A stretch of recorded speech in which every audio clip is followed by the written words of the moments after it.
Doctor से 4 दिन बाद का अपॉइंटमेंट ले लेता हूँ। चाय का घूंट भरते हुए अरुण ने कहा तो शिखा का कलेजा धक से रह गया। एक काम करो, जल्दी से नाश्ता तैयार कर दो। ऑफिस जाते समय हो सकेगा तो डॉक्टर से मिलकर कल या परसों का ही समय ले लूंगा, क्योंकि ये काम जितनी जल्दी निपट जाए अच्छा है। हाँ वो तो ठीक है अरुण, पर एक बार ठंडे दिमाग से सोचकर देख लेते कि कहीं हम। अब इसमें सोचना क्या है? शिखा की बात को बीच में ही काटते हुए अरुण बोला, वैसे भी कितनी मुश्किल से तो एक डॉक्टर मिला है और तुम्हें और वक्त चाहिए। ये काम तो उसी दिन हो जाता, पर तुम्हें ही वक्त चाहिए था। पता है ना इन सब कामों में रिस्क कितना बढ़ गया है। नौकरी पर तो आफत आएगी ही, जेल भी हो सकती है, लेकिन जो भी हो ये तो करवाना ही पड़ेगा।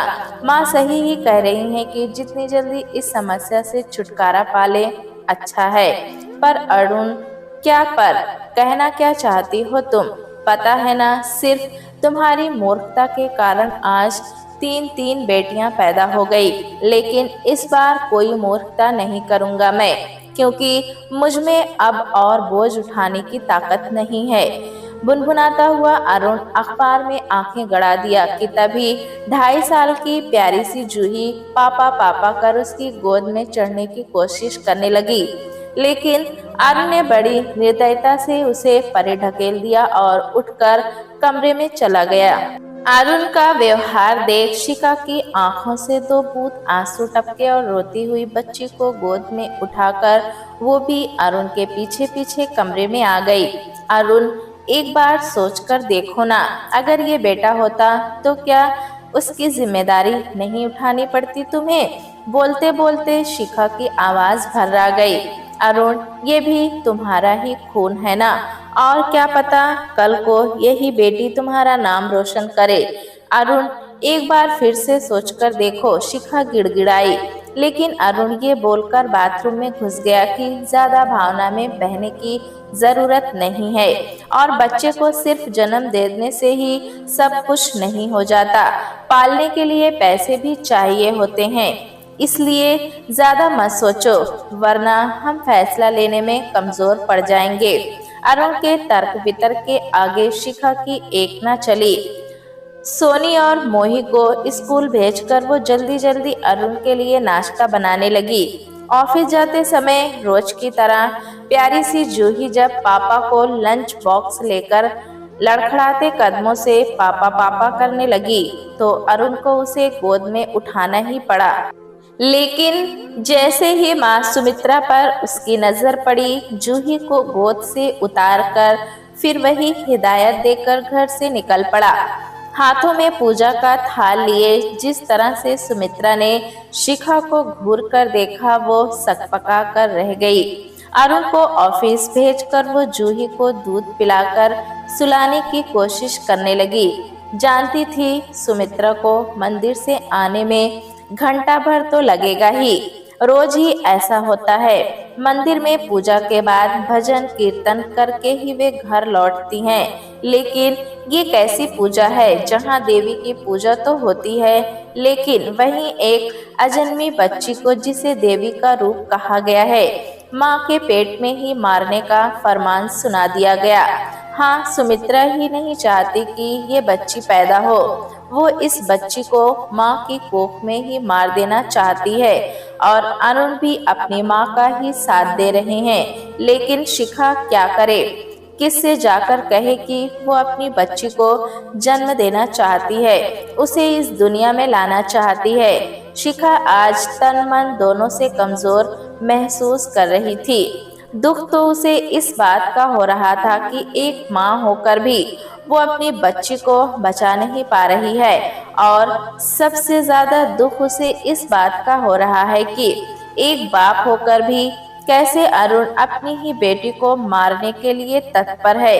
क्या जरा भी मोह नहीं है उसे अपनी इस अजन्मी बच्ची से? यही अगर बेटा होता तो इस घर के लोगों की खुशियों का ठिकाना नहीं होता। लेकिन बेटी जानकर कैसे इन सब के मुंह सूज गए। जल्द से जल्द ये लोग इस बच्ची से छुटकारा पाना चाहते हैं। कैसा समाज है ये, जहाँ बेटे का स्वागत तो होता है पर बेटियों का नहीं। लेकिन अगर बेटी ही नहीं रहेगी फिर बहू कहाँ से आएगी, ये क्यों नहीं समझते लोग। अपने पेट पर हाथ फिराते हुए शिखा फपक कर रो पड़ी। वो अपनी अजन्मी बच्ची को मारना नहीं चाहती थी, बल्कि उसे जन्म देना चाहती थी। लेकिन समझ नहीं आ रहा था कि कैसे अपनी अजन्मी बच्ची को इन हत्यारों से बचाए। शिखा का मन करता कभी यहाँ से कहीं दूर भाग जाए, ताकि उसकी बच्ची को कोई मार न सके। जो बच्चा अभी इस दुनिया में आया भी नहीं है, उसे उसकी माँ की कोख में ही मारने की तैयारी करने वाला कोई और नहीं बल्कि उसके पापा और दादी हैं। लेकिन एक माँ होकर कैसे शिखा अपनी ही बच्ची को मरते देख सकती थी। शिखा अपनी 3 बेटियों के साथ बहुत खुश थी, लेकिन सुमित्रा को ही एक पोता चाहिए था, जिसके लिए उसे चौथी बार मां बनने के लिए मजबूर किया गया। शिखा तो सोनोग्राफी करवाना ही नहीं चाहती थी, लेकिन सुमित्रा के आगे उसकी एक ना चली। सुमित्रा चाहती थी कि जांच में अगर लड़की निकली तो उसे खराब करवा देंगे, क्योंकि और लड़की नहीं चाहिए थी उसे इस घर में। लड़कियों को पालना घाटे के सौदे की तरह देखती थी सुमित्रा। उसकी नजर में तो बेटा ही वंश कहलाता है और बेटा ही अपने माता पिता को मोक्ष दिलाता है। हमेशा वो शिखा को कड़वी गोलियां पिलाती रहती, ये कहकर कि बड़ी बहू ने बेटे के रूप में उसे 2-2 रत्न दिए। लेकिन इस करमजली ने सिर्फ बेटी ही पैदा की है। उसे अपने बेटे अरुण के वंश की चिंता हो चली थी। कैसे भी करके वो शिखा से एक बेटा चाहती थी, लेकिन सुमित्रा को नहीं पता कि बेटा या बेटी होना अपने हाथ की बात नहीं है, और एक माँ के लिए तो बेटा और बेटी दोनों अपनी ही संतान होती हैं। लेकिन पता नहीं सुमित्रा को ये बात समझ क्यों नहीं आती थी। आए दिन सुमित्रा ये बोलकर शिखा को ताना मारती कि 3-3 बेटियां पैदा करके नाते रिश्तेदारों में उसने इसकी नाक कटवा दी। जब कोई कहता कि छोटी बहू तो एक बेटा तक पैदा नहीं कर पाई, तो सुमित्रा का कलेजा जल उठता था। पोते के लिए आए दिन वो कोई न कोई कर्मकांड कराती ही रहती थी, और जिसमें उसके हजारों रुपए स्वाह हो जाते थे। मगर सुमित्रा को इस बात का कोई गम न था। उसे तो बस कैसे भी करके एक पोता चाहिए था। इसके लिए वो कई पोतियों का बलिदान करने को भी तैयार थी। जूही के समय जांच कर डॉक्टर ने बताया था कि शिखा के पेट में लड़का है, लेकिन पैदा हो गई लड़की, तो डॉक्टर पर से भी सुमित्रा का विश्वास उठ गया।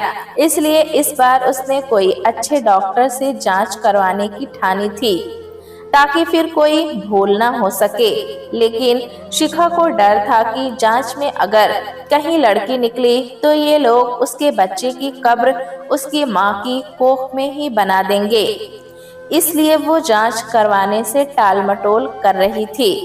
मगर टाल मटोल करके भी क्या हो गया, जांच तो करवानी ही पड़ती, और शिखा को जिस बात का डर था वही हुआ। बेटी का नाम सुनते ही सुमित्रा के कलेजे पर सांप लौट गया। अरुण का भी एकदम से मुंह लटक गया। सुमित्रा तो उसी वक्त ये बच्चा गिरवा देना चाहती थी, मगर डॉक्टर ने मना कर दिया कि वो ये सब काम नहीं करता। अब रूल इतना कड़ा बन गया है कि पता चलने पर डॉक्टर की डिग्री तो जब्त होती ही है, जेल की भी हवा खानी पड़ती है। लेकिन चोरी छिपे कहीं कहीं अब लिंग परीक्षण तो होता ही है। इधर अरुण ऐसे किसी डॉक्टर की खोज में था जो इस मुसीबत से छुटकारा दिला सके, और उधर शिखा ये सोचकर बस रोती रहती कि कैसे भी करके अरुण और सुमित्रा इस बच्चे को ना मारे, विचार बदल ले अपना। दुख तो इस बात का हो रहा था कि एक माँ होकर भी वो अपने बच्चे को बचा नहीं पा रही थी। पेट पर हाथ रख वो अपने अजन्मे बच्चे को माफी मांगती और कहती कि इसमें उसकी कोई गलती नहीं है। वो तो चाहती है कि वो इस दुनिया में आए, लेकिन उसके पापा और दादी ऐसा नहीं चाहते। आधी रात में ही वो हड़बड़ाकर उठ बैठती और जोर जोर से हाँफने लगती। फिर अपने पेट पर हाथ फिराते हुए कलप उठती। नींद में जैसे उसके पेट से आवाज आती, माँ मुझे मत मारो, मुझे भी इस दुनिया में आने दो। माँ बेटी हूँ तो क्या हुआ, बोझ नहीं बनूंगी, हाथ बटाऊंगी, गर्भ से आपका सिर ऊपर उठाऊंगी। बेटी हूँ इस धरा की, इस धरा पर तो आने दो माँ। कभी आवाज आती, तेरे प्यार दुलार की छाया मैं भी पाना चाहती हूँ।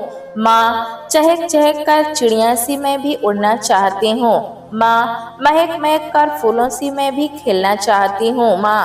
माँ पता है मुझे पापा और दादी नहीं चाहते कि मैं इस दुनिया में आऊं, लेकिन तुम तो मेरी माँ हो ना, फिर क्यों नहीं बचा लेती मुझे, मुझे कहीं अपनी कोख में ही छुपा लो ना माँ। बोलो ना माँ, क्या तुम भी नहीं चाहती कि मैं इस दुनिया में आऊं। शिखा अकबका कर नींद से उठकर जाग बैठती और अपना पेट पकड़कर सिसकते हुए कहती, नहीं मैं तुम्हें नहीं मारना चाहती, लेकिन तुम्हारी दादी और पापा तुम्हें इस दुनिया में नहीं आने देना चाहते हैं, तो मैं क्या करूं। प्लीज मुझे माफ कर दो मेरी बच्ची। शिखा चित्कार करती कि कोई उसके बच्चे को बचा ले। आखिर कोई तो कहे, शिखा ये बच्चा नहीं गिरवाएगी, जन्म देगी इसे, क्योंकि इसका भी अधिकार है इस दुनिया में आने का। लेकिन ऐसा कोई नहीं था इस घर में जो इस अनहोनी को रोक सके। वो चाहती तो अपने पति और सास के खिलाफ भ्रूण हत्या के मामले में केस कर सकती थी, पर फिर अपनी 3 मासूम बच्चियों का ख्याल कर चुप रह जाती। औरत यहीं पर तो कमजोर पड़ जाती है और जिसका फायदा पुरुष उठाते हैं। लेकिन यहाँ तो एक औरत ही औरत की दुश्मन बनी बैठी थी। एक औरत ही नहीं चाहती थी कि दूसरी औरत इस दुनिया में आए। भगवान और पूजा पाठ में अटूट विश्वास रखने वाली सुमित्रा से किसी बाबा ने कहा था कि महापूजा करवाने से जरूर शिखा को इस बार लड़का होगा। उस बाबा की बात मानकर पूजा पर हजारों रुपए खर्च करने के बाद भी जब शिखा के पेट में लड़की होने की बात पता चली तो बाबा बोले कि जरूर उस पूजा में कोई चूक रह गई होगी, जिसके चलते शिखा के पेट में फिर से लड़की आ गई। बेटे के लिए शिखा ने वो सब किया जो जो सुमित्रा उससे करवाती गई, लेकिन इसके बावजूद उसके पेट में लड़की आ गई तो वो क्या करे। अंधविश्वास का ऐसा चश्मा चढ़ा था सुमित्रा की आंखों पर कि एक भी काम वो बाबा से पूछे बिना नहीं करती थी। अभी पिछले महीने ही ग्रह शांति की पूजा के नाम पर उस बाबा ने सुमित्रा से हजारों रुपए ऐंठ लिए, लेकिन यही सुमित्रा जरूरतमंदों या किसी गरीब असहाय इंसान की एक पैसे से भी मदद कर दे, आज तक ऐसा नहीं हुआ।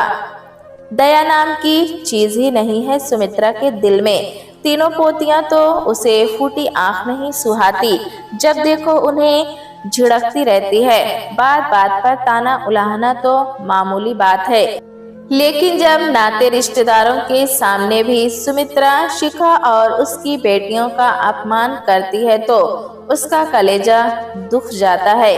ऑफिस से आते ही अरुण ने बताया कि डॉक्टर ने कल का समय दिया है और इसके लिए उसने छुट्टी भी ले ली है, लेकिन शिखा ने उसकी बात का कोई भी जवाब नहीं दिया और किचन में चली गई।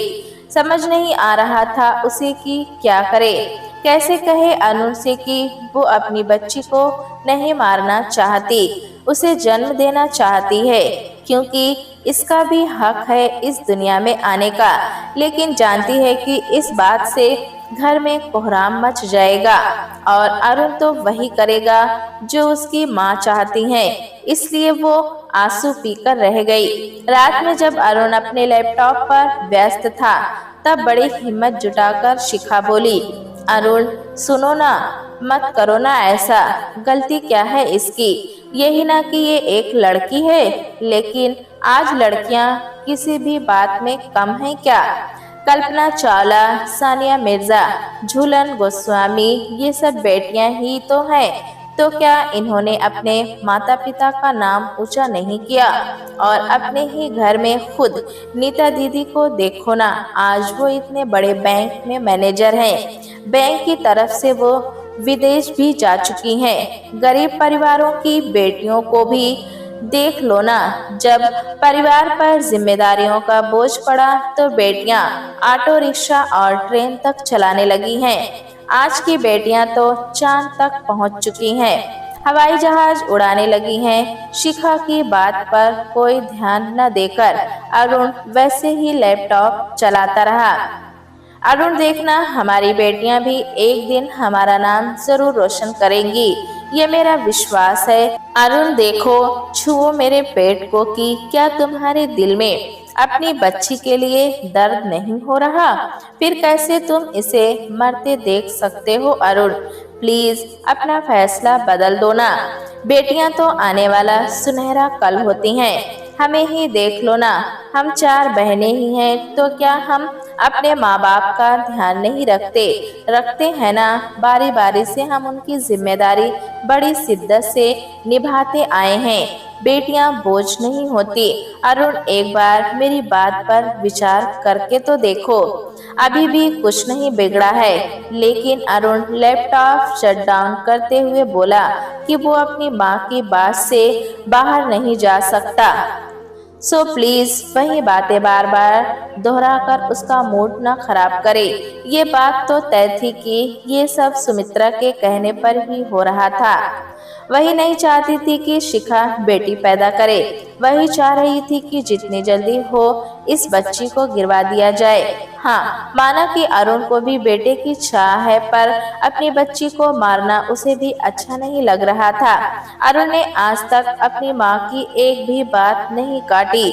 उन्होंने जो कहा वो किया, यहाँ तक कि शिखा से शादी भी उसने अपनी माँ के कहने पर ही की थी, वरना तो उसकी पसंद कोई और थी। तो आज वो अपनी माँ के फैसले से अलग कैसे जा सकता था? समाज और लोग ये क्यों नहीं समझते कि प्रकृति ने बेटियों को भी बेटे के बराबर जीने का हक दिया है, उसे भी इस हवा में सांस लेने का उतना ही अधिकार है जितना लड़कों को। और माँ के पेट में बेटों की तरह बेटियां भी तो 9 महीने रहती हैं, फिर वो इस दुनिया में क्यों नहीं आ सकती? कोई तो जवाब दे। अपने मन ही मन सोच शिखा बिलख पड़ी, पर कौन था उसका रोना सुनने वाला?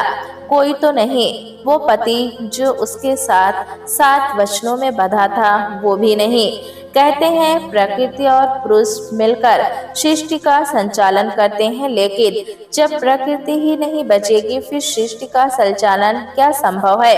अपने मन में ही सोच शिखा ने अरुण की तरफ देखा, जो चैन की नींद सो रहा था। लेकिन शिखा को नींद कैसे आ सकती थी भला? घड़ी में देखा तो सुबह के 4 बज रहे थे। शिखा वहां से उठकर बेटियों के कमरे में जाने लगी थी। देखा सुमित्रा अपने कमरे में ध्यान लगाकर बैठी थी। वो रोज सुबह सवेरे उठकर ध्यान लगाकर बैठ जाती है, फिर स्नान आदि से निवृत्त होकर पूजा पाठ मंदिर आदि के बाद ही नाश्ता करती है।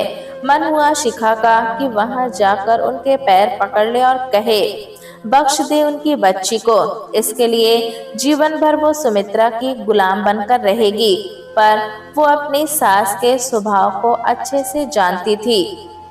बहुत ही कड़क मिजाज की औरत है, जो कह दिया सो कह दिया। उनकी बात पत्थर की लकीर होती है। कल को अगर सुमित्रा कह दे कि अरुण अपनी पत्नी शिखा को छोड़ दे, तो वो भी करने को तैयार हो जाएगा अरुण। तभी तो सुमित्रा कहते नहीं थकती थी कि अरुण उसका श्रवण बेटा है। शिखा को लग रहा था कि इस समय बस यहीं ठहर जाए, अपने पेट पर हाथ रख वो रो पड़ती। सोचकर ही वो सिहर उठती कि आज उसका बच्चा हमेशा के लिए उससे बिछड़ जाएगा। फोन की आवाज से शिखा चौंक उठी। अरुण का फोन बज रहा था। उसे जगाकर शिखा खुद किचन में चली गई। सुमित्रा को चाय देकर वो अरुण के लिए चाय लेकर कमरे में पहुंची तो देखा कि वो बाथरूम में था। आश्चर्य हुआ कि बिना चाय पिए अरुण की तो नींद ही नहीं खुलती कभी, तो आज कैसे? शायद बेटी के मरने की खुशी में नींद खुल गई होगी, सोचकर ही शिखा का मन कड़वा हो गया। वो कंबल समेट ही रही थी कि अरुण कहने लगा कि जल्दी से उसके कपड़े जमा दे, अभी आधे घंटे में निकलना है। पर कहाँ? शिखा ने अचकचाकर पूछा। आज तो आपने छुट्टी ले रखी है और हमें अस्पताल जाना था अबॉर्शन के लिए। वो सब छोड़ो अभी। शिखा की बात को बीच में ही काटते हुए अरुण बोला, मुझे अभी दिल्ली के लिए रवाना होना पड़ेगा। कल बहुत बड़े क्लाइंट के साथ अर्जेंट मीटिंग है।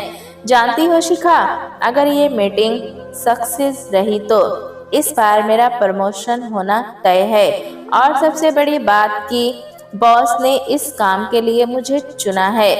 ये बहुत बड़ी बात है। अरुण काफी खुश लग रहे थे। उनकी खुशी उनके चेहरे से साफ झलक रही थी। लेकिन जाते जाते अस्पताल का काम सुमित्रा को थमा गए।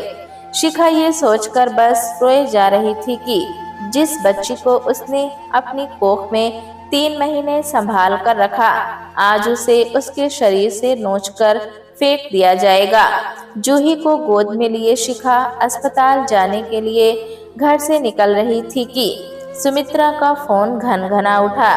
जाने उधर से किसने क्या कहा कि फोन सुमित्रा के हाथ से छूटकर नीचे गिर पड़ा और वो खुद भी लड़खड़ाकर जमीन पर गिर पड़ी। मम्मी जी, क्या हुआ है आपको? शिखा घबराकर सुमित्रा को उठाने लगी, लेकिन सुमित्रा वो निशा बोलकर बेहोश हो गई। शिखा ने जब फोन उठाया तो सुनकर वो भी सन्न रह गई। अस्पताल से फोन था, निशा का एक्सीडेंट हो गया। लेकिन अब शिखा क्या करेगी, क्योंकि अरुण तो मीटिंग में है और उसने अपना फोन भी म्यूट करके रखा हुआ था। तभी उसे पड़ोस के राहुल का ख्याल आया, जो शिखा को अपनी बहन की तरह मानता है। सारी बातें जानने के बाद वो सुमित्रा के साथ मुंबई जाने को तैयार हो गया और जो सबसे पहली फ्लाइट मिली उसमें टिकट कराकर वे तुरंत मुंबई के लिए रवाना हो गए। शिखा इसलिए नहीं गई क्योंकि सोनी और मोही अभी स्कूल से आए नहीं थे। अरुण को जब निशा के एक्सीडेंट का पता चला तो वो भी वहीं से फ्लाइट पकड़कर मुंबई पहुंच गया। शिखा भी अपने भाई को बुलाकर तीनों बच्चों को लेकर मुंबई पहुंच गई, क्योंकि यहाँ उसका जी घबरा रहा था। मन में अजीब बुरे बुरे ख्याल आ रहे थे। दरअसल निशा अपनी गाड़ी से जब घर आ रही थी तभी पीछे से एक ट्रक ने उसे जोर का धक्का दे दिया और गाड़ी दूर जाकर पलट गई। ट्रक वाला तो वहां से 9-2-11 हो गया। लेकिन आसपास के लोगों ने तुरंत पुलिस को फोन कर निशा को गाड़ी से बाहर निकालने की कोशिश की। खून से लथपथ निशा को जल्दी अस्पताल पहुंचाया गया, तब जाकर उसका इलाज शुरू हुआ, वरना तो शायद वो बच भी ना पाती। पता चला कि ट्रक ड्राइवर शराब पीकर गाड़ी चला रहा था। अक्सर हमें सुनने को मिलता रहता है कि शराब पीकर गाड़ी चालक ने 4 लोगों को कुचल डाला, फूड स्टॉल पर खाना खा रहे लोगों पर गाड़ी चढ़ा दी। जाने क्यों लोग ऐसी हरकतें करते हैं।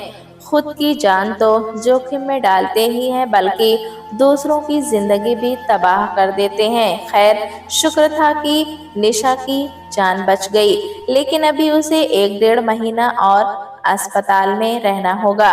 डॉक्टर का कहना था कि निशा के कमर और हाथ पैरों की हड्डी जुड़ने में वक्त लगेगा। अपनी बेटी की हालत देख अभी भी सुमित्रा के आंसू रुक नहीं रहे थे। बार बार उसके दिमाग में यही बात चल रही थी कि अगर निशा को कुछ हो जाता तो वो भी मर जाती।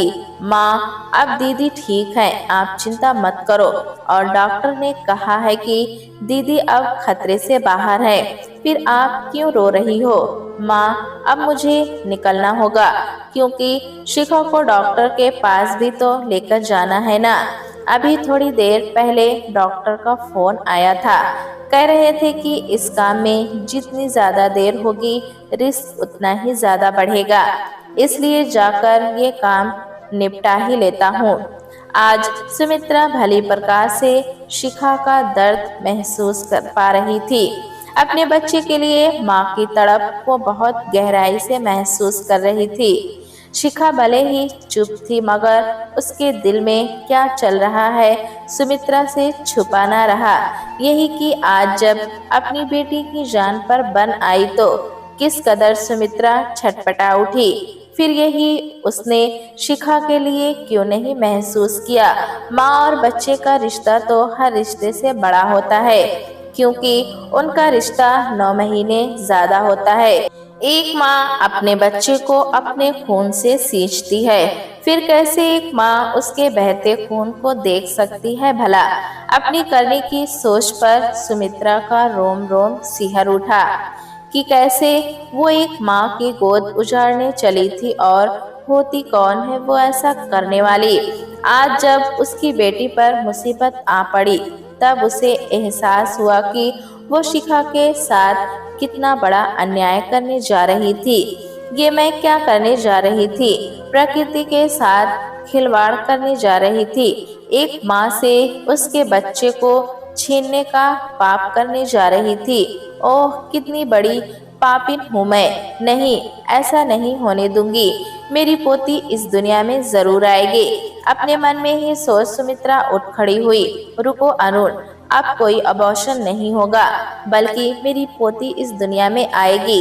ये सुनकर अरुण हैरान हो गया कि माँ सुमित्रा ये क्या बोल रही है। कल तक तो यही पीछे पड़ी थी कि जितनी जल्दी हो इस मुसीबत से छुटकारा पाओ।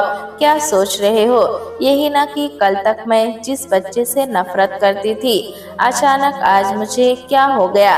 तो आज मुझे अपनी गलती का एहसास हो चुका है अरुण, की मैं जो करने जा रही थी वो गलत ही नहीं बल्कि महापाप था। अपनी बेटी को जिंदगी और मौत से जूझते देख मैं खुद कितनी मौतें मरी हूँ, ये मैं ही जानती हूँ। एक एक पल कैसे कटा मेरा नहीं बता सकती तुम्हें। तो फिर उस माँ का क्या हाल होगा जिसकी आंखों के सामने ही उसकी बेटी के टुकड़े कर दिए जाएंगे। मैंने तय कर लिया है कि मेरी धरा यानी इस धरती पर वो जरूर आएगी। शिखा को अपने सीने से भींचते हुए सुमित्रा कलपते हुए बोली, बहू मुझे माफ कर दो। मैं पुत्र मोह में अंधी हो गई थी, इसलिए तुम्हारा दर्द समझ नहीं पाई। ये सुनकर शिखा भी सुमित्रा के गले लगकर फूट फूट कर रोने लगी। आज अरुण भी दिल से अपनी माँ का शुक्रगुजार था कि उन्होंने उसकी अजन्मी बेटी की जिंदगी बख्श दी। नहीं पता है शिखा को पर कितना दुख हो रहा था उसे अपनी ही बेटी को मारने का सोचकर भी। सुमित्रा के कारण वो चुप था, वरना तो वो कभी ऐसा सोच भी नहीं सकता था। कई बार अपने आंसुओं को अंदर ही रोके रखने के प्रयास में अरुण की आंखें लाल हो जाया करती थीं, और फिर वही जमा आंसू को बाथरूम में जाकर वो बहाता था। लेकिन आज वो बहुत खुश है। अरुण और शिखा के साथ साथ सुमित्रा को भी धरा के आने का बेसब्री से इंतजार था। प्यारे दोस्तों, कहानी कैसी लगी हमें कमेंट में ज़रूर बताएं। चैनल पे नए हैं तो एक लाइक और सब्सक्राइब करना ना भूलें।